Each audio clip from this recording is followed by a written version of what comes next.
O Arraial da Santíssima Trindade do Barro Preto de Goiás passou a existir desde os primeiros decênios do século XIX na região do Julgado de Santa Cruz de Goiás, em terras pertencentes depois ao Julgado de Bonfim de Goiás, hoje Silvânia, e mais tarde Sussuapara, hoje Bela Vista de Goiás e, finalmente, Campinas, até que em 16 de julho de 1920 ganhou autonomia e tornou-se a Trindade que conhecemos.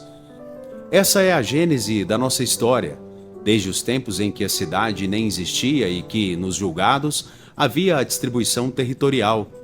Tudo estava ligado ao ciclo do ouro em que as cidades que tinham supremacia eram as cidades de Goiás, Meia Ponte, hoje Perinópolis, Crixás, Catalão, Santa Cruz de Goiás, Bonfim, hoje Silvânia, Corumbá de Goiás, Jaraguá e Anicuns, dentre outras. O restante era o grande sertão aberto, com as matas, rios caudalosos, imensidão do chão parado. Os primeiros escravos comprados no Rio de Janeiro vinham para essas cidades auríferas no trabalho de lavras, no garimpo e na busca pelo precioso metal, concentrados nessas cidades que produziam ouro e, também, envolvidos nessa escassa produção que ficou relegada aos tempos dos 700. Nesses quase 300 anos de história, Goiás teve grande número de negros no trabalho. Com a busca do ouro e com a escassez desse, no ciclo de outro ciclo, o do couro e agropecuário, novas levas de negros foram ocupando em grandes fazendas e latifúndios em locais de terras mais apropriadas para a lavoura e criação de gado, distantes das cidades auríferas, que geralmente ficavam em locais montanhosos, pedregosos, de difícil acesso e terras férteis e terras menos férteis de cascalho. Outros núcleos urbanos foram surgindo pelas chapadas e campinas goianas, onde os escravos eram aproveitados nas lavouras, em cidades como Rio Verde das Abóboras, hoje Rio Verde, Pouso Alto, hoje Piracanjuba, Curralinho, hoje Itaberaí, Bananeiras, hoje Goiatuba, Santa Rita do Parnaíba, hoje Tumbiara, Santana das Antas, hoje Anápolis, Jataí, Goiabeiras, hoje Inhumas, e também Campinas, hoje o bairro de Campinas em Goiânia. Nessa região de Campinas, a qual Barro Preto ficou subordinada administrativamente, várias levas de escravos foram comprados para as lavouras e criação de gado, notadamente nas grandes propriedades de Francisco Alves de Araújo, Joaquim Lúcio Tavares, Onestino Monteiro Guimarães, Adrelino de Moraes, José Rodrigues de Moraes, Urias de Magalhães, donos das principais propriedades da região.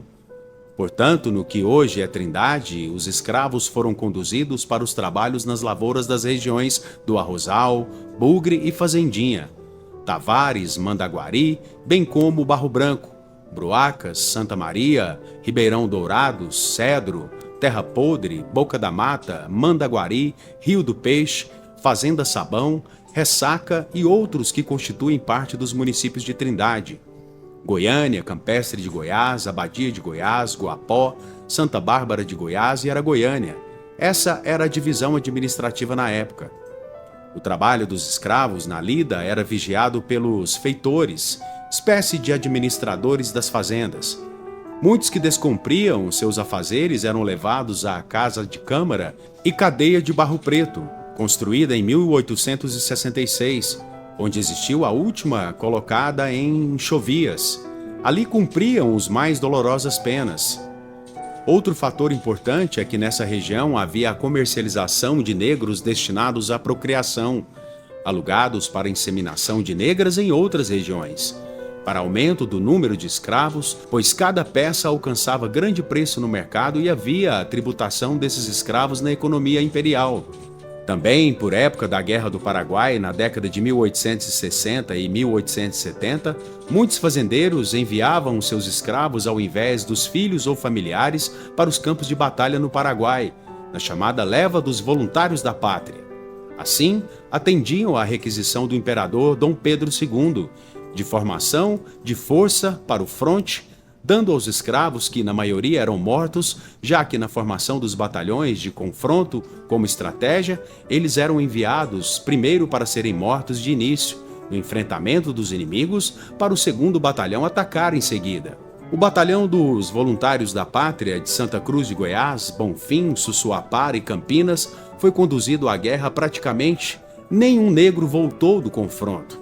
Serviram de escudo nas batalhas mais sangrentas. Depois da abolição, muitos negros, sem trabalho, sem saúde, sem assistência, passaram a perambular pelas ruas. Alcunhados de ladinos e vadios, muito difícil a inserção dos mesmos na vida social de nossa região.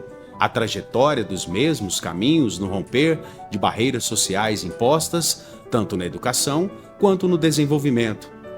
A eles foram delegadas funções na lavoura, como peões, vaqueiros, tropeiros, boiadeiros, lida do campo, venda de verduras, trabalho na cozinha para as mulheres, como empregadas de casa, muitas vivendo de favor em troca de comida, ou um negro a trabalhar o dia inteiro na enxada em troca de um pedaço de toucinho ou de um pouco de arroz.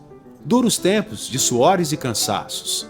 O maior legado está na cultura, com suas práticas religiosas de matriz africana presentes em toda a região, bem como na culinária em rituais religiosos dignos de nota, fazeres e saberes que o tempo não pode apagar. Assim, foi a dura lida dos negros nos reinos do Arraial da Santíssima Trindade do Barro Preto de Goiás.